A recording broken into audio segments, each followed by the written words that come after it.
Pete the Cat and the Bedtime Blues, written by Kimberly and James Dean.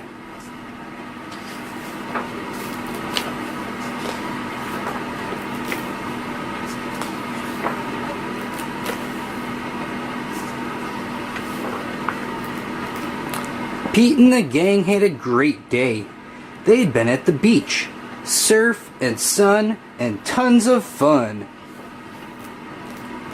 But when the sun went down, they didn't want the fun to end. Pete had an idea. Hey, how about a sleepover?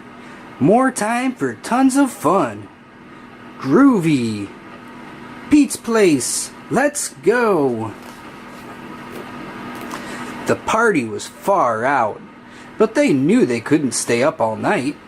The gang decided it was time to say goodnight. On went the pajamas, and out went the light. Good night, Gus. Good night, Alligator. Good night, Toad. Good night, Pete. Pete was just about to catch some Z's when, clap, clap, clap. Who did that? Pete asked. It was me, said Grumpy Toad. I don't want to go to bed. I want to clap instead. Pete covered his head. This cool cat needs to go to bed. Good night, Gus. Good night, Alligator. Good night, Toad. Good night, Pete. Time to sleep. Pete tried again to catch some Z's when, rat-a-tat-tat. Who did that? Pete asked. It was me, said Gus the Platypus. I don't want to go to bed. I want to jam instead. Pete covered his head. This cool cat needs to go to bed. Time to sleep. Good night, Gus. Good night, Alligator. Good night, Toad. Good night, Pete. Pete closed his eyes to catch some Z's when he heard munch, munch, munch. Pete had a hunch. It was Alligator. He was always up for eating. What could Pete do?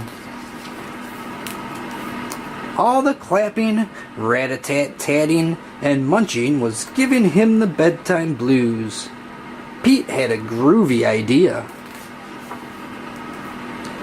He got out his favorite bedtime story and started to read. First to himself, and then to the gang. Pete noticed it was finally quiet. No more clapping, no more rat-a-tat-tatting, and no more munching. They all settled down. No one made a sound.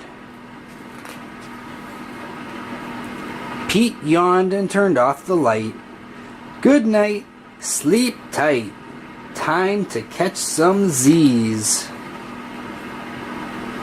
Tomorrow was another day for surfing, sun, and tons of fun.